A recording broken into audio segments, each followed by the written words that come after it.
रुद्रप्रयाग में प्रयाग का मतलब है संगम।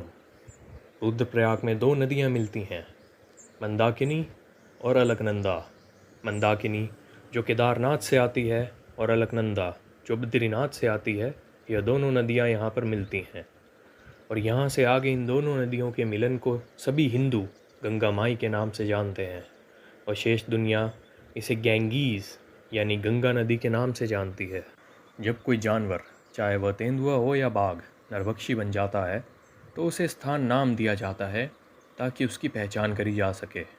यह नाम जरूरी नहीं कि उस स्थान पर ही उसका नरभक्षण शुरू हुआ हो या फिर उसने सारी हत्याएं वही की हों। इसलिए यह स्वाभाविक था कि जो तेंदुआ केदारनाथ तीर्थ मार्ग पर रुद्रप्रयाग से 12 मील दूर एक छोटे से गांव में नरभक्षी बना, उसे रुद्रप्रयाग का नरभक्षी तेंदुआ नाम दिया गया और उसने जीवन भर इसी नाम को अपने साथ रखा और उसे इसी नाम से जाना गया। तेंदुए वही कारण नहीं अपनाते जिनसे बाघ नरभक्षी बनते हैं। मुझे ये शिकार करते हुए संकोच होता है, लेकिन हमारे तेंदुए, जो हमारे जंगलों के सबसे सुंदर और सबसे आकर्षक जानवर हैं और जो घायल या कोने में फंसे होने पर किसी से कम साहसी नहीं होते, कुछ हद तक मृत जानवरों को खाने वाले होते हैं और भूख से मजबूर होकर जंगल में मिली कोई भी लाश खा जाते हैं, जैसे कि अफ्रीका के जंगलों में शेर करते हैं। गढ़वाल के लोग हिंदू होते हैं और इसलिए वे अपने मृतकों का अंतिम संस्कार करते हैं। यह दाह संस्कार प्रायः किसी नदी या झरने के किनारे किया जाता है ताकि राख को गंगा में प्रवाहित किया जा सके और अंततः समुद्र तक पहुंचाया जा सके। चूँकि अधिकतर गांव ऊंचाई पर पहाड़ियों में बसे होते हैं और नदियां नीचे घाटियों में होती हैं, इसलिए शव को नीचे लाने और अंतिम संस्कार के लिए लकड़ी जुटाने में एक छोटे गांव की जनशक्ति पर भारी दबाव पड़ता है।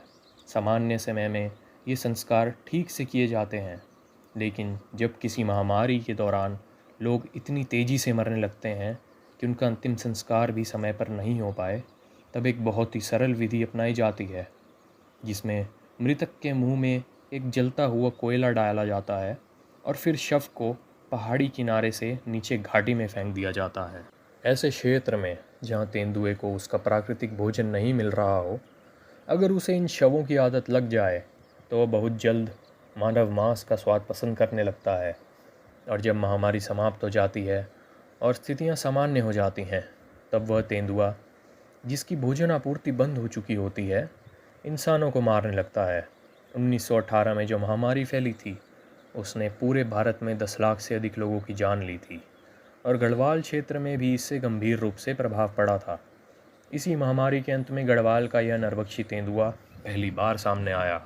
रुद्रप्रयाग के नरभक्षी तेंदुए द्वारा की गई पहली मानव हत्या 9 जून 1918 को बैंजी गांव में दर्ज की गई थी और अंतिम हत्या 14 अप्रैल 1926 को भैंसवाड़ा गांव में हुई। इन दो तारीखों के बीच सरकारी रिकॉर्ड के अनुसार 125 मानव हत्याएं दर्ज की गई। यद्यपि मैं नहीं मानता कि यह संख्या उतनी अधिक है जितना कुछ सरकारी अधिकारी या स्थानीय लोग बताते हैं, लेकिन मैं यह ज़रूर जानता हूँ कि यह संख्या सटीक नहीं है, क्योंकि जब मैं वहाँ था तब हुई कुछ हत्याओं को रिकॉर्ड में नहीं दिखाया गया।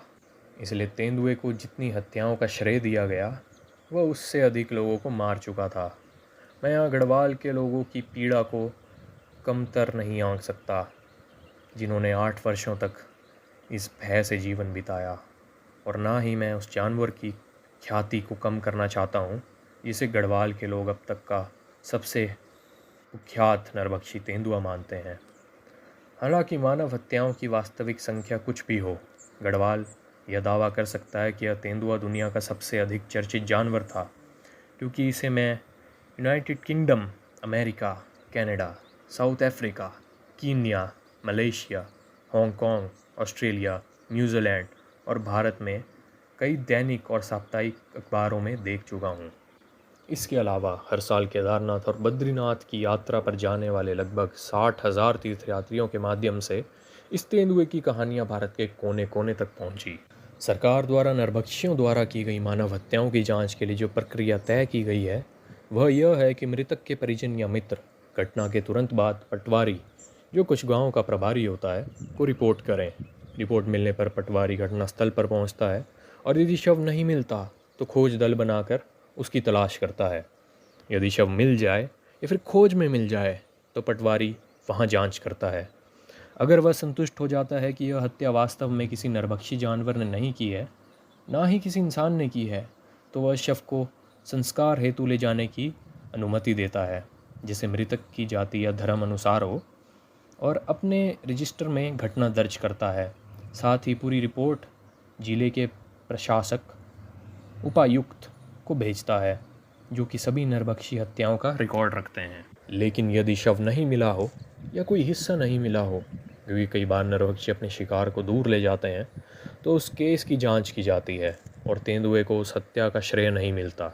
इसी तरह यदि कोई घायल हुआ हो और बाद में उसकी मृत्यु हो जाए, तो भी उसे नरभक्षी द्वारा की गई हत्या नहीं माना जाता। इससे स्पष्ट होता है कि सरकार द्वारा अपनाई गई रिकॉर्ड प्रणाली जितनी अच्छी है उतनी है, फिर भी यह संभव है कि कोई नरभक्षी जानवर जितनी हत्याएं करता है उसका पूरा श्रेय उसे नहीं मिलता, विशेषकर तब जब वह वर्षों तक सक्रिय रहा हो।